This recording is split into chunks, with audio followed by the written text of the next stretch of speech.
Bueno, muy buenos días. Estamos en entrevistas en Éter con Jorge Altamira, histórico dirigente del Partido Obrero, con una larga trayectoria en la militancia revolucionaria argentina y en el plano político del país.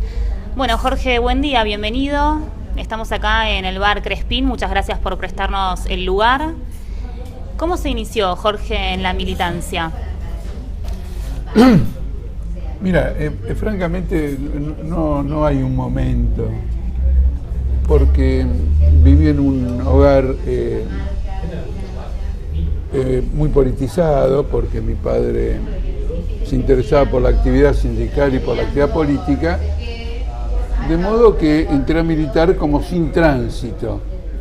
En la adolescencia siempre me inquietaron los temas políticos, hasta me acuerdo que el primer diario que leí fue a los 8 años. Un día que mi padre me mandó, porque era domingo, a que le comprara el diario, y como el diario tenía un titular explosivo... ¿Cuál era el titular? El titular es Guerra en Corea. Entonces le escondí el diario en la espalda y le dije, adiviná, y se enojó porque estaba ansioso por tener el diario. Entonces, como era muy chico, no iba a leer los diarios y desconocía los matices de la política, lo que sí leía era cómo iba la guerra en Corea. Todos los días, si tenía un ratito, miraba eso. Así que fíjate que de alguna manera la militancia fue sin tránsito.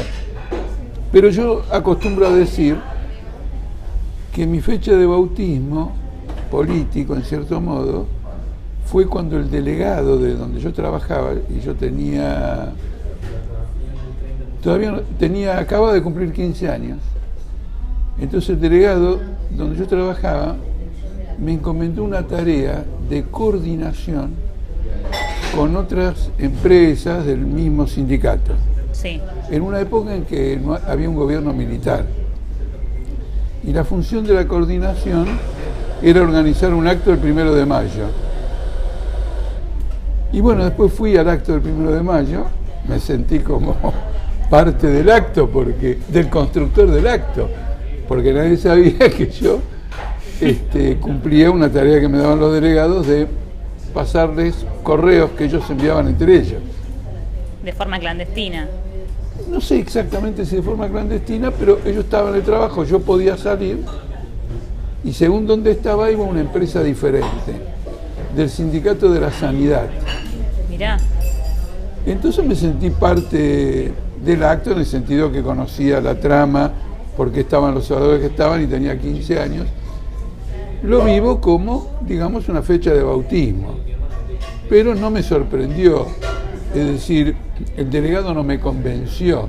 Yo ya entré a trabajar convencido por toda la trayectoria de interés por la política, especialmente por el movimiento obrero, que tenía antes de los 15 años. Y usted participó de forma indirecta en el Cordobazo. ¿Cómo fue vivir esa experiencia? Bueno, en forma indirecta es relativo. Desde que el momento que yo no soy cordobés, digamos, no estaba en Córdoba. Pero yo estuve en Córdoba en el prólogo, porque el prólogo del Cordobazo fue una huelga general que declararon las CGT de Córdoba el día 16 de mayo.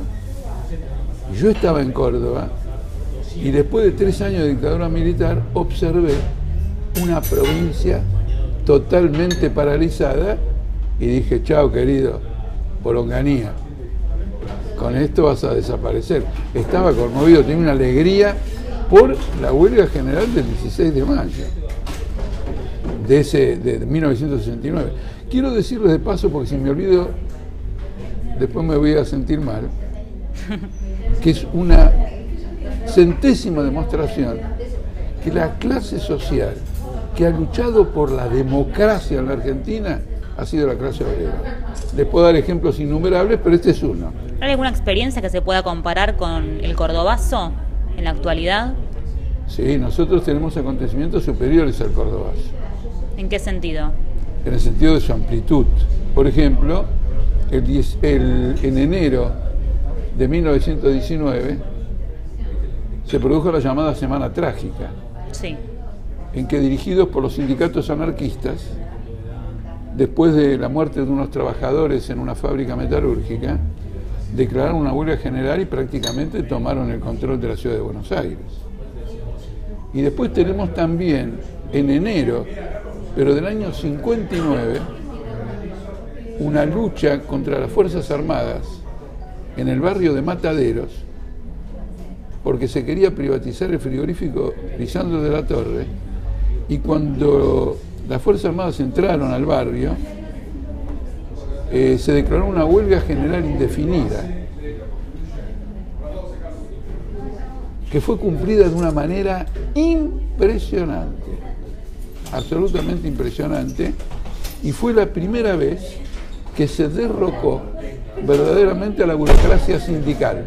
Ya en esa época. No, fue la única vez. Los burócratas, aunque les parezca mentira, se han mantenido en el tiempo. Pero con motivo de esa huelga renunció toda la plana mayor sindical y ascendieron a una función de dirección durante 2 meses cuadros sindicales intermedios. Es por la pregunta que me dijiste si había habido acontecimientos como el de Cordobazo.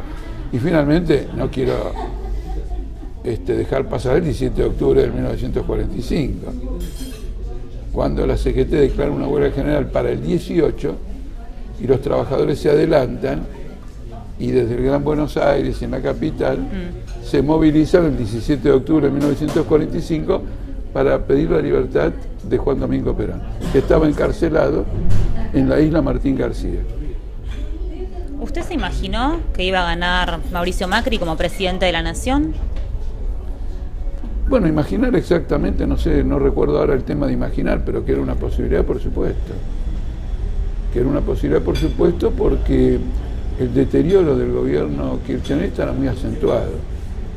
Y en el caso del Partido Obrero, nosotros, ¿cómo le diría?, pronosticamos, previmos ese deterioro en un artículo inmediatamente posterior a la victoria de Cristina Kirchner y Scioli con el 52% de los votos en el 2011, porque la situación económica se derrumbaba y por lo tanto esa victoria era como el canto del cisne, es decir, el canto del cisne que canta bellísimamente en las vísperas de la muerte. La gente dice, con este canto está lleno de vida, pero en realidad está anunciando su extinción. Esa victoria del 2011 fue el canto del cisne del kirchnerismo. Jorge, nos están llegando unas preguntas por redes sociales. Sebastián Gurbich está preguntando cuál es la situación de la izquierda en la Argentina en este momento. Bueno, si una crisis que tenemos al interior del Frente de Izquierda se supera, como espero que se supere, tendríamos una situación relativamente excelente, porque el Frente de Izquierda y los trabajadores iría unificado a esta lucha electoral. Y hay una tendencia a la juventud y en el movimiento obrero a ir hacia la izquierda, cosa que las encuestas lo ocultan, pero que nosotros lo observamos en las fábricas y en los sindicatos, porque cómo es que ganamos comisiones internas, ganamos cuerpo delegado, ganamos sindicatos, si eso no es un reflejo de una evolución política en la base del movimiento obrero hacia la izquierda. Y si marchamos en listas bien unificadas, es decir, en una lista común en estas elecciones, y hacemos una buena campaña, bueno, tengo una expectativa de ascenso.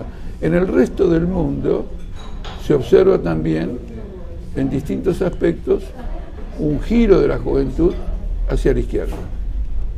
Bueno, bárbaro. Acá Sebastián Gurbich por Facebook pregunta si hay Altamira para rato o si piensa retirarse de la política pronto. Mira, de la política no te podés retirar. Quiero decir, cuando hay una vocación por un interés público tan manifiesto, cuando hay una expectativa de lucha contra la injusticia social tan aguda, retirarse es como decir, no, es como pegarse un tiro en la cabeza, que no tiene ningún sentido. Es interesante porque quien me lo pregunta seguramente es un muchacho joven, ¿no es cierto?, etcétera. Pero, ¿cómo te puedo explicar? No se trata solo de la política, se trata de una lucha revolucionaria. ¿no es cierto? Yo hasta el último día quiero la victoria de la clase obrera contra el capitalismo, contra la explotación, contra la miseria, contra la opresión de la mujer, el femicidio, contra el femicidio, el asesinato de los niños. Yo vengo de una conferencia internacional del sur de Europa y del Medio Oriente en Atenas. Y lo que yo vi y escuché sobre los refugiados que huyen de estas guerras podridas y reaccionarias es impresionante. Entonces la pregunta es, ¿te vas a dejar, es decir, un día de tu vida te vas a dejar de indignar y vas a ir a jugar a las bochas?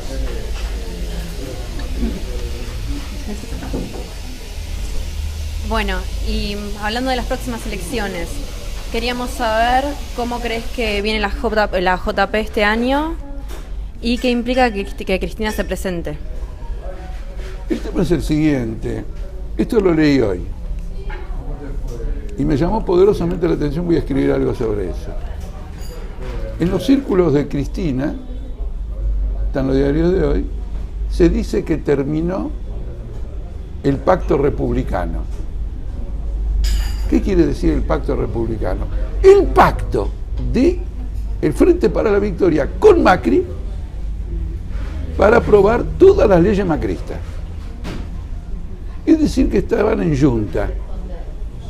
Y ahora, porque razones diferentes, dice, bueno, se terminó el pacto republicano, pero es el primer reconocimiento oficial del cristinismo de 2 años de colaboración con Macri, que nosotros denunciamos durante, naturalmente, estos 2 años, y que previmos cuando dijimos que Scioli y Macri eran lo mismo, que previmos. Ahora bien, una mujer que se presenta como candidata con la hipoteca en las espaldas de que su bloque ha tenido un frente republicano con Macri, nosotros lo vamos a denunciar.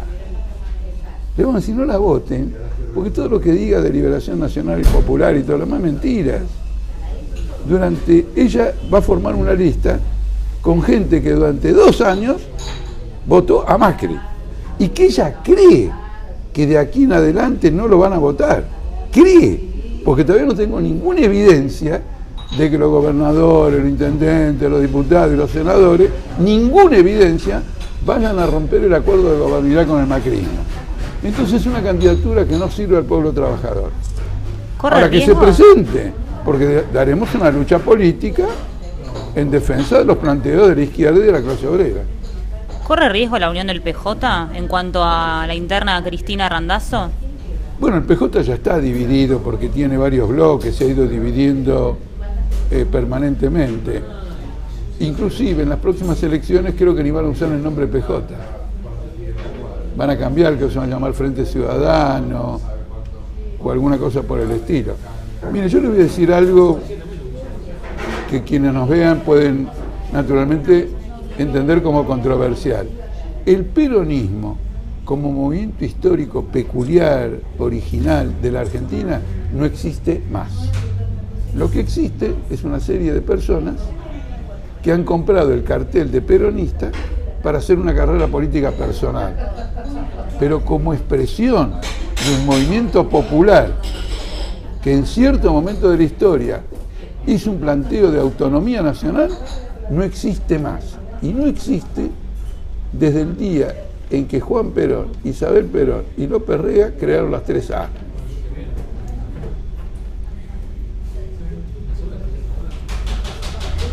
¿Usted cree que se viene un nuevo ajuste luego de las elecciones? ¿Y cuál sería el rol de las burocracias sindicales luego de haber sido escrachadas por el paro general que hubo en marzo?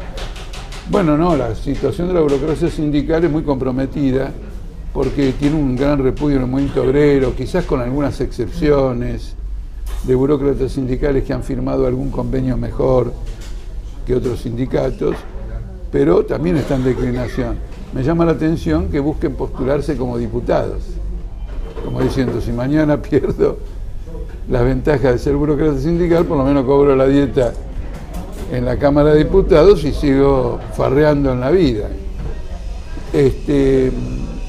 Entonces, la pregunta era sobre la burocracia sindical. No, y si también si se viene un nuevo ajuste post-elecciones. El ajuste es inevitable.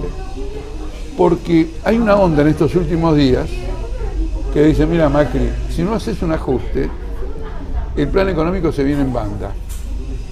Y Macri, que estuvo criticando a los que decían eso y defendía su plan económico, empezó a sostener que después de octubre va a hacer lo que le piden todos los capitalistas. Ahora yo les quiero decir algo. ¿Qué significa que pidan un plan de ajuste? Significa dos cosas. La primera es que Argentina está en bancarrota. Es como una familia.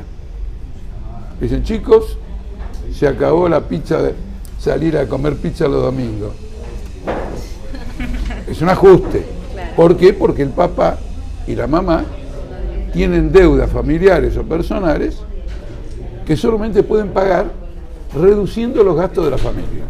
Entonces es una confesión de bancarrota económica. No es que, el poderoso Macri viene con un ajuste. El segundo es el siguiente. El gasto más importante del presupuesto nacional y el más responsable del gasto fiscal son los intereses usurarios de la deuda pública. Pero el ajuste no viene sobre los intereses.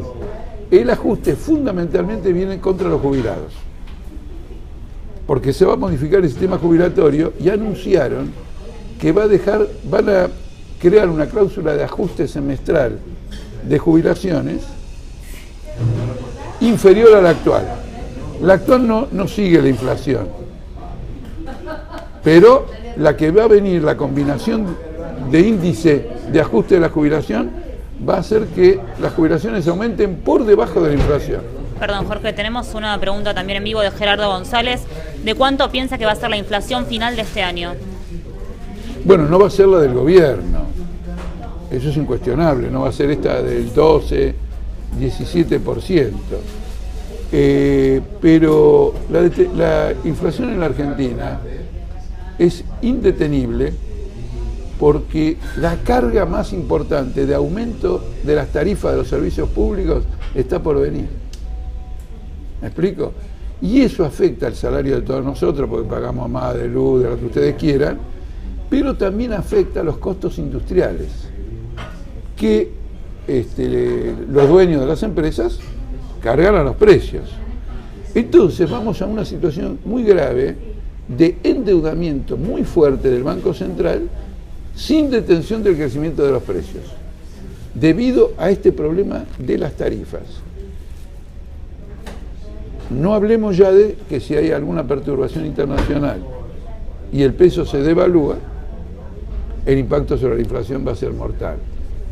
¿No es cierto? El gobierno de Macri está colgado de un pincel en materia de la solidez de su política económica.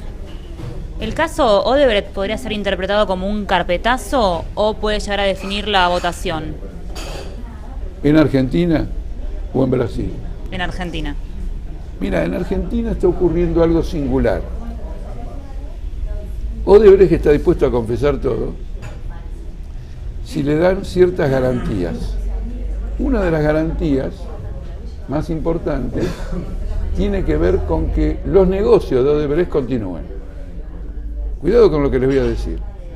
Es decir, me declaro responsable, yo Odebrecht, el socio de Odebrecht, pero por favor no me toquen las empresas que son una construcción social, con obrero y todo lo demás. En el capitalismo, un capitalista se lo quiere comer al otro.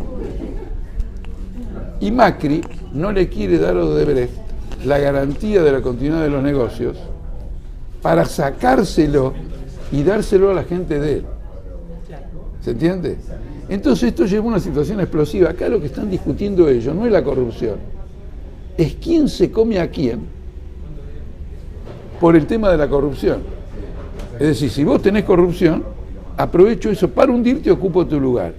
En Brasil, los negocios petroleros que estaban manejando la empresa estatal Petrobras han pasado a las compañías norteamericanas, aprovechando el compromiso o la complicidad de Petrobras con Odebrecht. Entonces hay una feroz lucha por un botín económico y eso es lo que hay que poner en evidencia. Lo que hay que poner en evidencia es que Macri aquí está, y ese es el motivo por el cual hay una pelea en Brasil. Porque el presidente Temer, que es un ladrón, protege a Odebrecht y el monopolio mediático O Globo lo quiere hundir. Entonces en este momento hay una pelea feroz en Brasil por la defensa o el hundimiento de Odebrecht. Y Macri se alinea con el sector que quiere quedarse con los negocios de Odebrecht. Por ejemplo, le van a sacar el soterramiento del Sarmiento y otras cosas, y él dice, no, yo les confieso todo y les ayudo a esclarecer las cosas de corrupción, pero dejen seguirme en los negocios de infraestructura, de licitaciones, de obras públicas. Bueno, seguimos con las preguntas de las redes sociales. Sol Müller preguntó si le dolió perder en las PASO con Del Caño. Bueno, yo no conozco a nadie que esté alegre después de perder. Y, como yo soy un ser humano, pero cuando ocurren este tipo de cosas, tenés la gran oportunidad de examinar en profundidad algunos temas que no te diste cuenta de la importancia que podían tener, porque ibas para adelante y... Entonces ha sido una lección para examinar un conjunto de problemas políticos, para entender mejor lo que está pasando por la izquierda, y desde entonces he trabajado intensamente en, digamos, desarrollar planteamientos, ideas, programas, que pongan más sólidamente al Partido Obrero de lo que ya estaba. Digo de lo que ya estaba porque el Partido Obrero es el partido de la izquierda que más ha crecido en la juventud y en el movimiento obrero, con independencia de en qué grado eso se refleja después en el tema electoral, donde vota todo el mundo, no vota solo, digamos, el movimiento obrero. Pero es incuestionable que en zonas industrializadas muy concentradas, nuestro partido hoy es casi una potencia política. Bueno, seguimos. Wilmer Mario Canarivi pregunta, ¿qué críticas internas hace usted en los partidos de izquierda? La principal crítica que no solo le haría a los partidos de izquierda o a la izquierda en la Argentina, sino que es un fenómeno mundial, es que hay una gran debilidad programática. Y en parte esa debilidad programática obedece a que la izquierda ha retrocedido ideológicamente sus objetivos históricos. Es muy raro que ustedes encuentren partidos de izquierda en el mundo de peso, porque grupos hay en todos lados, que considere muy vigente la perspectiva de un gobierno de trabajadores. Y lo disimulan con propuestas de cambios aislados. Bueno, haremos esto en la jubilación, haremos lo otro, que es típico de un partido centro-izquierdista. Y hay que trabajar intensamente en el movimiento obrero y en la juventud por demostrarles que sin el socialismo y sin el gobierno de los trabajadores, estas guerras se incrementan. Solamente en las últimas 2 semanas se han producido hechos que anticipan un agravamiento bélico en todo el Medio Oriente y en el Asia Central. Afganistán, Yemen, se está construyendo toda una red entre Israel, Arabia Saudita, Grecia, Turquía, en torno a la explotación de un conjunto de yacimientos de gas, que es la base de la formación de una estructura política muy reaccionaria, imagínense en la Arabia Saudita e Israel, en perjuicio del pueblo palestino, en perjuicio de las masas árabes, y digamos, esta es la perspectiva política que hay que detener. En esta conferencia que yo participé en Atenas, llamamos a un frente internacional, a corrientes que sean como la nuestra y otras que no sean como la nuestra, un frente amplio internacional de lucha contra las guerras y contra el imperialismo. La presencia de Trump es un factor poderoso en el tema de estas guerras, porque Trump aspira a algo más que las guerras.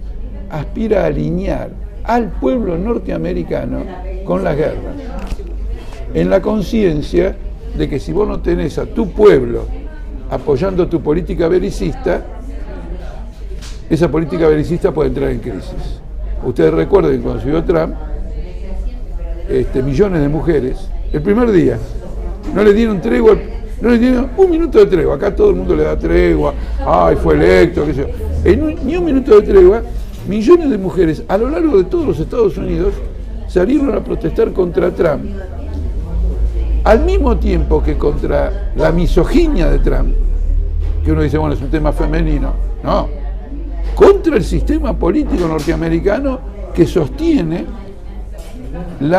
el sometimiento de la mujer en toda la esfera social. Disculpe, Jorge, acá Facundo Artesi pregunta, a lo largo de la historia, los gobiernos o los partidos de izquierda han perdido objetivos que usted mencionó. ¿Esto es por defectos propios o por culpa del capitalismo? No, porque es indudable.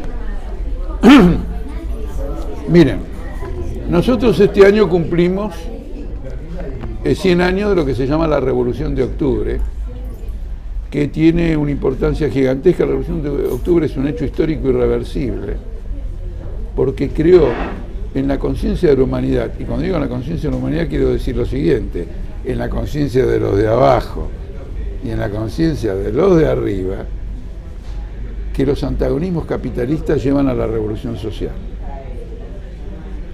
Si ustedes examinan la política de cualquier gobierno poderoso del mundo, está pensando, cuidado que atrás tenemos a los obreros que en cualquier momento nos escupen la fiesta. ¿Y de dónde viene esa idea? Viene del hecho de que una clase obrera como la que vivía en el imperio zarista tomó el poder. Esa experiencia política generó en su desarrollo dificultoso situaciones contradictorias y en determinado momento un reflujo, ¿cómo se dice un reflujo? Un retroceso en la capacidad de acción y en la conciencia de los trabajadores. Y luego provocó un ascenso. Por ejemplo, la Revolución Cubana. La Revolución Cubana fue una explosión emancipadora en América Latina y sigue teniendo como posibilidad histórica esa vigencia. Pero toda esta gigantesca experiencia mundial ha sido procesada mal por una gran parte de la izquierda, agravada por el hecho de este retroceso del movimiento obrero en las luchas que se manifiesta. ¿Este retroceso en qué se manifiesta? Flexibilidad laboral, mayor desocupación, baja de salarios, retroceso en las jubilaciones e incluso en el tema de la mujer un fuerte retroceso, porque en los años 70 el movimiento femenino alcanzó un gran desarrollo y luego entró en un profundo pozo y ahora estamos viendo otro desarrollo y tenemos que luchar para que tenga el alcance revolucionario más amplio. El movimiento de la mujer, en mi opinión, es una de las manifestaciones más profundas de una tendencia de los trabajadores a un nuevo ascenso, porque la mujer es un registro complejo de la realidad social, en el sentido que es el sector más oprimido en el campo familiar, en el sentido que se cruza con distintas clases sociales, ¿se entiende? Es decir, no sé si llamarlo termómetro o manifestación del tema más complejo. Yo tengo una experiencia infantil sobre la intervención de las mujeres en la política. Me acuerdo hasta el día de hoy. Los diarios hablaban de una huelga minera en Francia, muy dura, y el gobierno muy duro, y los mineros muy duros, y el gobierno muy duro. Pero cuando las mujeres de los mineros entraron a las minas a apoyar la huelga, se pudrió todo. Es muy importante. Es más, en la Revolución Francesa, el salto revolucionario lo produjo la marcha de las mujeres de París a Versalles para traer al rey a París y tenerlo bajo control popular. Entonces, el movimiento femenino siempre, cuando actúa en forma masiva, está anunciando proyecciones revolucionarias. Bueno, seguimos con las preguntas de las redes sociales. Federico Tomeo pregunta por Twitter si el PEO tenía tan claro que la victoria de Mauricio Macri era posible, ¿por qué llamó a votar en blanco en la segunda vuelta? Porque sabíamos que Scioli y compañía, por sus intereses de clase, por la política que anunciaba, iba a ser ladero de Macri. Entonces, si la izquierda se ensucia defendiendo un verdugo del capitalismo que se va a asociar a otro verdugo del capitalismo, pierde autoridad política. Hoy un trabajador dice, che, estos del Partido Obrero a la mierda, le funciona la cabeza al pelo. ¿Cómo sabían que el Frente para la Victoria le iba a votar 100 leyes a Macri? Es decir, tienen capacidad de gobierno. Porque tener capacidad de gobierno, ¿qué significa? Tener capacidad de previsión. Y tener capacidad de previsión en los temas complejos. Jorge, ¿por qué cree que los trabajadores votaron un gobierno neoliberal que va en contra de sus intereses? Porque la elección los atomizó. Los atomizó de la siguiente manera. Por ejemplo, un sector, les cuento algo, por ejemplo, en las fábricas automotrices de Córdoba, los jefes de personal se reunieron con los delegados y les decían, mire, conviene votar a Macri, a nosotros, a ustedes les conviene votar a Macri. ¿Por qué? Porque Macri va a devaluar el peso. Entonces uno dice, pero ¿cómo quería convencer a los obreros de que devaluar el peso favorece a los obreros? Pero a la industria automotriz le decía a los obreros, si se devalúa, vamos a vender más automóviles en Brasil. Y entonces vamos a terminar con las suspensiones y con los despidos. ¿Está claro? Esta perspectiva aislada de los obreros automotriz pensando en el trabajo automotriz, es lo que explica que en Córdoba el macrismo haya tenido una elección tan importante. Y al mismo tiempo demuestra que la clase obrera votó atomizada, es decir, votó siguiendo ciertos intereses inmediatos y no actuó como clase unificada en un objetivo común. El Frente de Izquierda tiene el propósito de lograr que la clase obrera como clase tenga un horizonte estratégico común. Bueno, hablando de Latinoamérica, queríamos preguntarle cómo ve el avance de las nuevas derechas y cuánta capacidad tiene la izquierda para frenarlas. Bueno, el avance de las derechas es contradictorio. Por ejemplo, en Brasil las derechas le dieron un golpe y derrocaron a Dilma Rousseff.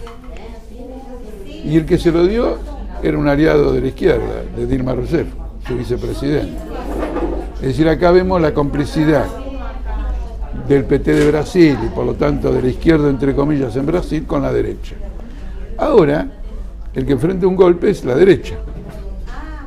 Porque con todas las acusaciones a lo mejor cae Temer. La situación en Brasil es explosiva desde el punto de vista de la crisis política. Y por primera vez en la historia de Brasil, el mes pasado se produjo una huelga general del tipo de las huelgas generales argentinas. Entonces, ¿qué significa el avance de la derecha? Llegaron al gobierno, no pueden gobernar, tienen dificultades para gobernar, están acusados de ladrones, van presos y hacen una política de ajuste que provoca una huelga general. Argentina, hacen una política de ajuste, viene la huelga docente, viene la marcha y la huelga del 8 de marzo de la mujer, y con motivo del fallo de la Corte otorgando el 2x1 a los genocidas, por primera vez hay una manifestación de 500.000 de personas solamente en la ciudad de Buenos Aires. Si eso es un avance de la derecha, ¿qué será? ¿Se entiende? Es decir, hay un estímulo, hay una efervescencia, hay una crisis común de derechas e izquierdas gobernantes, todas las cuales aplican el ajuste. Hay una crisis total del chavismo en Venezuela y hay una crisis total de la derecha en Brasil. Y en cierto modo, como lo denuncian los propios voceros del macrismo, este plan económico no funciona, sino hacen un gran ataque al movimiento obrero. Y cada vez que hacen un ataque al movimiento obrero se llenan las calles de manifestaciones. Así que es un escenario abierto. Porque es un escenario abierto, llamo al Frente de Izquierda y los Trabajadores a que advierta el alcance de la situación y se ponga a la cabeza como dirección política del país. Bueno, Jorge, muchas gracias por esta entrevista. La verdad es que tenemos muchas personas que siguieron haciendo preguntas, pero bueno, finalizamos acá. Te agradecemos por venir el día de hoy a Entrevistas en Éter. Así que, bueno, muchas gracias. ¿Puedo decir algo sobre...? Por supuesto, unas conclusiones finales. ¿Puedo decir algo sobre el profesionalismo de ustedes? ¿Cómo no? Están top. Bueno, muchas gracias, Jorge. Chao, hasta luego.